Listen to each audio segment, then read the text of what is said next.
नमस्कार साथियों, आज हम लोग 10th क्लास के बच्चों को क्विज के माध्यम से पढ़ाई के प्रति उनकी रुचि को जागृत करना चाह रहा हूँ। जैसे हम लोग जानते हैं कि जैक में मैट्रिक परीक्षा में 30 ऑब्जेक्टिव प्रश्न पूछते हैं और 9th क्लास में तो सिर्फ ऑब्जेक्टिव प्रश्न पूछा जाता है ना। तो 10th क्लास में पहले मैट्रिक फाइनल परीक्षा में 40 बहुविकल्पीय प्रश्न रहते थे, लेकिन इस बार 30 रहेगा।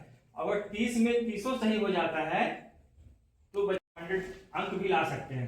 तो बच्चों को हम लोग जागृत करने के लिए, रुचि उत्पन्न करने के लिए ऑब्जेक्टिव क्विज करेंगे। जैसे कौन बनेगा करोड़पति में प्रश्न पूछा जाता है, उस प्रकार ऑब्जेक्टिव प्रश्न बच्चों को रुचिपूर्ण बनाने के लिए हम लोग आज एक क्विज करते हैं। तो स्टार्ट करते हैं। पहला प्रश्न है ना, जो बच्चे जानते हैं वो बच्चे हाथ उठाना है और जो नहीं जानते हैं वो बैठा रहेगा। पहला प्रश्न रहा ये, फ्रांस की क्रांति कब हुई थी?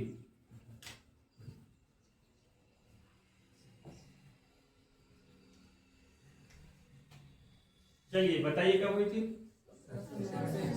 1789 को। अब जो हाथ नहीं उठा पाए थे वो अब इसमें भाग। दूसरा प्रश्न, पहला प्रश्न जो बच्चे हाथ नहीं उठाए थे वो अब उनको अब नहीं बताना है, वो भाग नहीं लेंगे, ठीक है। दूसरा प्रश्न, फ्रेडरिक सारियो कौन था? हाथ उठाइए। चलिए ठीक है, बताइए कौन?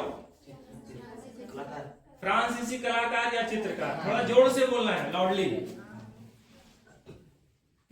राष्ट्रवाद की पहली अभिव्यक्ति किस देश से प्रारंभ हुआ या किस क्रांति से शुरू हुआ था? यूरोप में राष्ट्रवाद की प्रथम अभिव्यक्ति किस क्रांति से या किस देश में सबसे पहले प्रारंभ हुआ था? हाथ खड़ा कीजिए। 1 2 3 4 5 6 7 8 9। चलिए ठीक है। सर सिंह बताओ। ठीक है, बैठ जाओ। आप उधर से कोई हाथ उठाए थे? बताओ।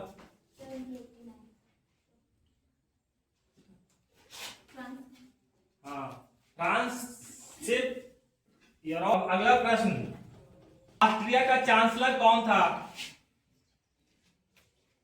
वो तो नहीं उठाए, आप नहीं उठाए थे ना पिछले में, आप नहीं चलाओ।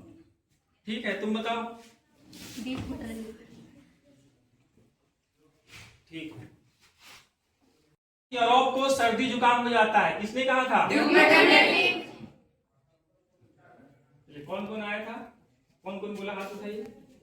एक तुम ही बोला था वो नहीं, उसका बगल वाला होगा जो हाथ उठाया, बीच वाला।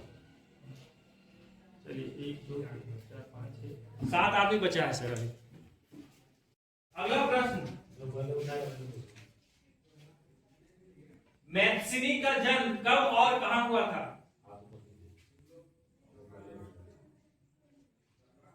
तुम लोग बैठ जाओ तुम। कब कहां हुआ? 1 2 3 4। अब चारों सामने आ जाओ। यंग इटली की स्थापना किसने किया था? यंग यूरोप की स्थापना किसने किया था? चारों में जोरदार टक्कर हो रहा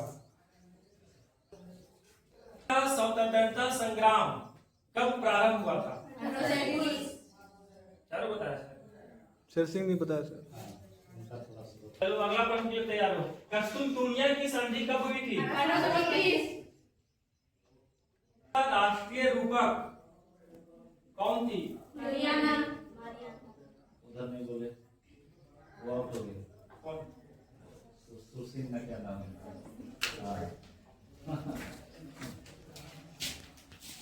राष्ट्रीय रूपक कौन थी? चलिए अगला प्रश्न के लिए तैयार रहिए। ईश्वर की मर्जी के अनुसार राष्ट्र ही मनुष्यों की प्राकृतिक इकाई थी, ये किसका कहना था? ये कथन किसका था? जॉलवाइन शुल्क संघ स्थापित किया गया था। कल्पना दर्श या यूटोपिया का सिद्धांत किसने दिया था? आगे पीछे बोल रहा। जॉलराइन शुल्क संघ की स्थापना कब हुई थी? 1834।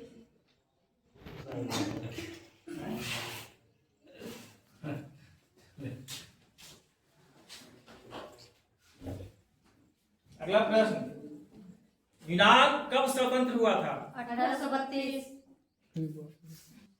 जर्मनी का एकीकरण किसने किया था, या जर्मनी का एकीकरण में महत्वपूर्ण भूमिका किसने निभाया था? और काबुल ने विक्टर की मैंने दिया था। काबुल ने नहीं, बोलो जल्दी। शाह के राजा ऑटोमन बिस्मार्क। ऑटोमन बिस्मार्क ने किया था, और काबूल गैरिबाल्डी और मैक्सिनी इटली का किया था। तो जर्मनी का एकीकरण ऑटोमन बिस्मार्क किया था, जो पर्शिया का प्रधानमंत्री था। तो ठीक है, आप चाहिए।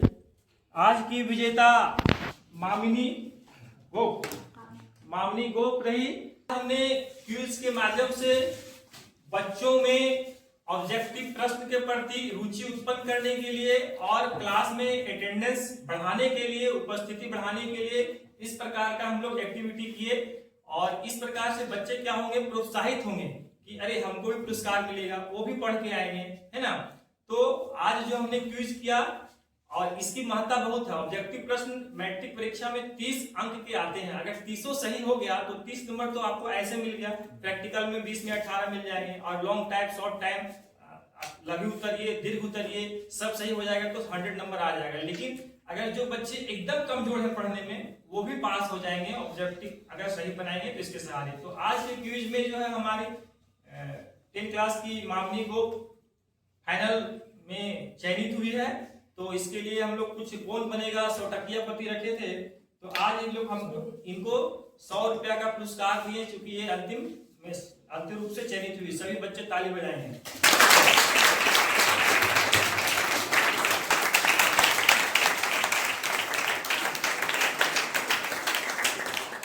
ठीक है, ये कार्यक्रम लगातार चलता रहेगा।